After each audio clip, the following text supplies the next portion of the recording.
فەرهەنگ و مێژوو هونەر تەنها پرۆژێکی شارستانی و هونەری نین، بەڵکە گرێدانەوەی مێژووە بە ئێستا و داهاتووی مرۆڤایەتیەوە. شار تەنها بەرزکردنەوەی تەلارەکان و دووکەڵی کارگە و زۆری کۆمپانیاکان نییە، شار پرۆژەیەکی هونەری و شارستانیشە. دەنجی ئەمریکا میوانداری یەکێک لە پەیکەرسازە جیهانەکان دەکات. ئەم کاتت باش کاکشوان. زۆر سپاس دەکەم. کاکشوان، دەکرێت لە ڕێی هونەر و پەیکەرسازیەوە بە تایبەتی مێژوو فەرهەنگی و جیهانبینی شار و نیشتیمان وەک پەڕاوێکی کراوە نمایش کرێ بۆ جیهان؟ بە دڵنیاییەوە کاگاسۆ، یعنی ئەگەر ئێمە سەیری مێژووی هونەر بکەین، ئەو کار و پرۆژە هونەریانی کە کراوە زیاتر ئەگەر ئیشی مێژووی بێ یان ئیشێ بێ، هەر ئیشێ بێ کە ئیشێکی هونەری بێت، بەڕاستی یعنی ئەوەیە کە بەو ئیشانە ئەتوانرێت مێژوو تۆمار بکرێت، ئەتوانرێت چەنەها چیرۆکی ئەو گەلانە بنووسرێتەوانێ، یعنی لە دوا ڕۆژە ئەتوانی ئەو ئیشانە ببینیتەوانێ وەکو چیرۆکێ. بۆ نمونە ئەو هەموو ئیشە هونەریەکە لە ئیتالیا بۆ نمونە ئەیبینی کە هەمووی گزارشتە لە چیرۆک و سەردروشتەی ڕۆمەکان ئیتالیەکان. بەڵێ کاکشوان، هەڵبەت هونەر ئەتوانێت چی بکات لە ناو مێژووە؟ هونەر ئەتوانێت چی بکات لە ناو شارە گەورەکانی دنیاە؟ ئایا هونەر ئەتوانێت بە تایبەتی بەڕێستان زۆر ئیشتان لە نوێکردنەوەی یان نۆژەنکردنەوەی مێژووی زۆرێک لە وڵاتانی ئەوروپای بە تایبەتی ئەڵمانیا کردو، ئێستاکەش لە سویدن، لەم ئەزمونەوە ئەتوانی چیمان پێ بڵیت؟ بەڕاستی خۆی کاگاسۆ، ینی مەسەلەی هونەر و بە تایبەتی پەیکەر، ینی بە بەشێکە لە مێژوو، ینی بەشێکە لە کللتور، ینی بۆ نمونە ئێستا ئەگەر ئەو پەیکەرانەی ئیتالیا نەبێت، ئەو پەیکەرانی ڕۆما نەبێت، یعنی ئێمە زۆر شتی ئیتالیا هەیە نایزان، بەڵام کە ئەچین سەیری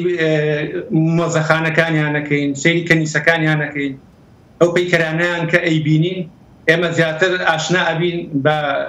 چیرۆک و بە سەرگروشتە و بە کللتوری ئەوڵات. جایترەوە بۆ هەموو جیهان ئەتوانی بۆ شێوەیە لی بڕوان. بەڵێ کاکشوان، هەڵبەت تۆ لە ئەوروپا بە تایبەتی لە ئەڵمانیا و لە سوید و لە هاوکات لە ئەوروپا بەڕژدی کار لەسەر کۆمەڵی پەیکەری گەورەت کردووە و لە شوێنە هەرە گشتی گۆڕەپانە گەورەکانە نمایش کراوە. تا چەند ئەم بەهرەی تۆ، تا چەند ئەم دەنگدانەوەی تۆ، تا چەند ئەم دەزڕەنجینی تۆ لە کوردستانە، لە هەرێمی کوردستان بە تایبەتی جێی بایەخە یان سوود لە توانەکانی تۆ وەرگیراوە؟ بەڕاستی من هەتاکو ئێستا هیچ سوودێ لە توانەکانی من نەبینراوە، بۆ شێوەیە کە من ئەزمونێک و توانایەکی زۆرم هەیە لە پەیکەرسازیە، وەکو خۆت بەڕێستان باسان کرد. من لە ئەوروپا کۆمەڵی ئیشی گەورەم هەیە، ئیشی مێژویم کردو بۆ ئەڵمانیا، لە سویدیش بە هەمان شێوە، بەڵام ئەوەی ڕاستی لە کوردستان تا ئێستا سوودیان لە توانەکانی ئێمە نەبینیوە، لەبەرەوەی بەڕاستی لای خۆمان دام و دەستگایەکی هونەری نییە.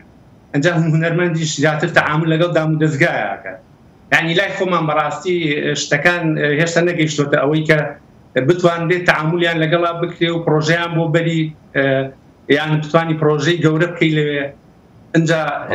ینی گرفتێکی تریشمان هەیە لە کوردستان ئەوەیە کە لەوێ شوێنێکی تایبەتیمان نییە کە تایبەتمەند بێت بە کاری هونەری و پەیکەرسازی، چکە بەڕاستی پەیکەرسازی پێویستی بە شوێنێکی تایبەتی هەیە. بەڵێ هەڵبەت مێژووی کورد ئەگەر بگەڕێنەوە بۆ مێژووی کورد، زۆر بە سادەی مێژووی کورد پڕە لە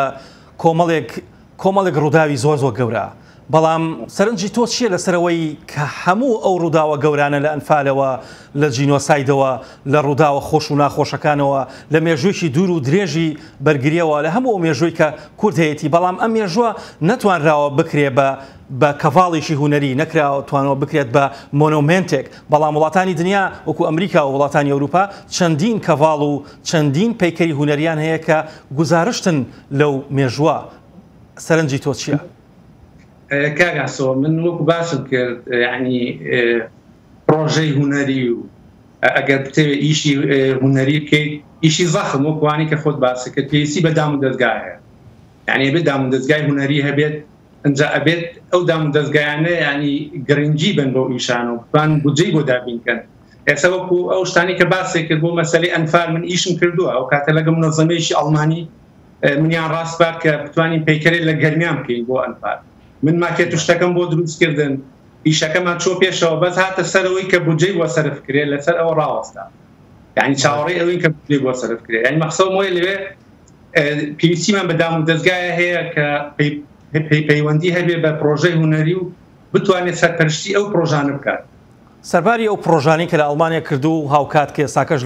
لە وڵاتی سویدن بەڵام لەو باوەڕەدام کۆمەڵێ پرۆژە ئێستا کاری لەسەرەکەی پێمان خۆشە لە دەنگی ئەمریکاوە باسی ئەو پرۆژانەمان بۆ بکەیت کە ئێستاکە کاری لەسەرەکەیت و بۆ داهاتووشت ئیشی لەسەرەکەیت بەڵێ بەڕاستی من خۆت وەگەزان 20 ساڵ لە ئەڵمانیا بووم لەوێ کۆمەڵی پرۆژەی زۆرم کرد بۆ ئەڵمانیا کۆمەڵی پرۆژەی مێژوویم کرد ئەنجا ئەو ماوەی 3 ساڵە بێ لێرم لە سوید لێرە تقریبی 3 پرۆژەم کردووە کە ئەم پرۆژەی ئەخیریان پرۆژەیەکی زۆر گەورە بوو لە شاری ئۆسلۆ لە پایتەختی نەرویج دانراوە بە ناوی پەیکەری کۆچبەر بەڵێ طبعا ئەو ئیشە وەکو فکرە و ئەوانە لە نەرویجەوە فکرەکەمان بۆ هات بۆ کارگەیە ئیتر لەو کارگەیە ماوەی 6 مانگەی دیراسەمان کرد و